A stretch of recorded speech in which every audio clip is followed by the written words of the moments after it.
Okay, so the way people can call the UK their permanent home, well, it's about to get a massive shakeup. We're talking about a new proposal that could literally double the time it takes for many to gain settlement. So what is actually going on here? Let's get into it. You know, this single line from the Home Secretary, it really says it all, doesn't it? It signals a huge shift away from settlement just being something you get after putting in the time. This isn't just about changing words. It's about changing the whole idea of who gets to stay in the UK for good. But why the big change? And why now? Well, the government's own numbers seem to point to a huge challenge on the horizon, one that these new rules are designed to tackle head-on. All right, take a look at this chart. This isn't just some abstract data. We're talking about a potential wave of people, almost 500,000 in just 1 year, who are projected to be eligible for permanent settlement.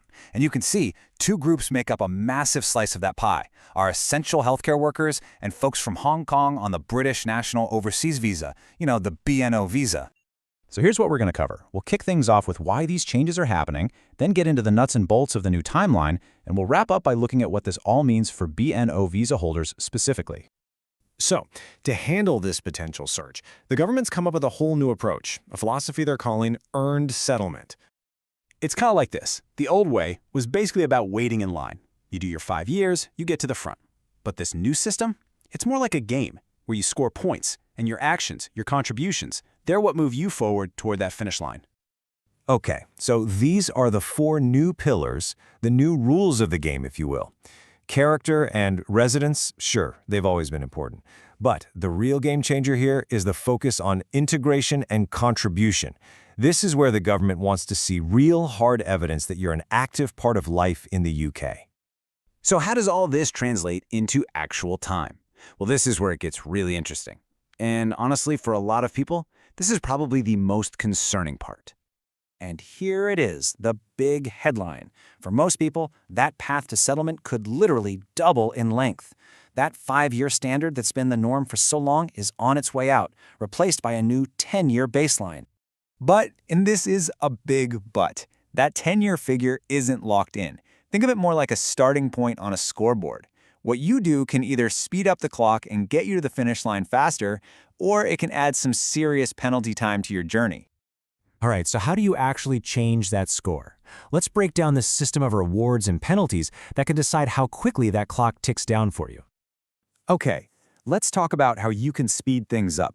The message from the government is pretty clear here. They want to reward high earners and people working in crucial public services.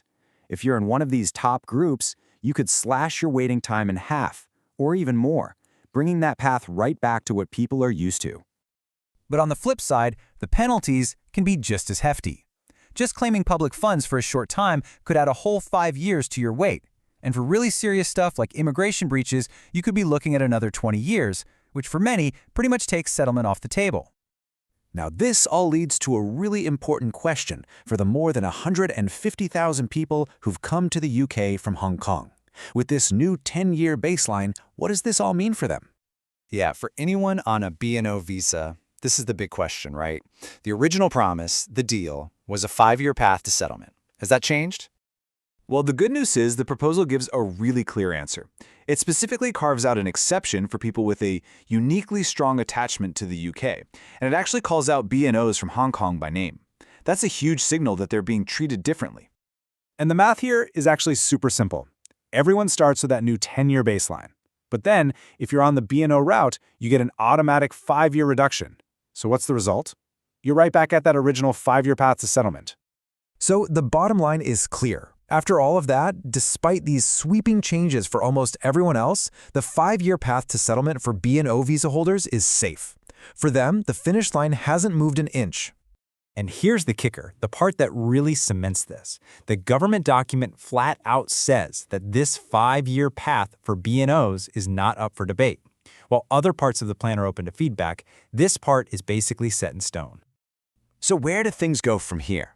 It's really important to remember that, with that big exception for the BNO route, this whole thing is still a proposal. This is actually where you could come in. Right now, the government has a public consultation open for 12 weeks. It closes on February 12, 2026. This is the official window for people and organizations to have their say before any of these ideas become final rules. You know, when you boil it all down, this whole proposal sparks a much bigger conversation. Should becoming a permanent part of a country be something you get just for being here over time? Or is it a privilege that has to be actively earned through your contributions? The final answer to that is going to shape what it means to build a life here for years to come.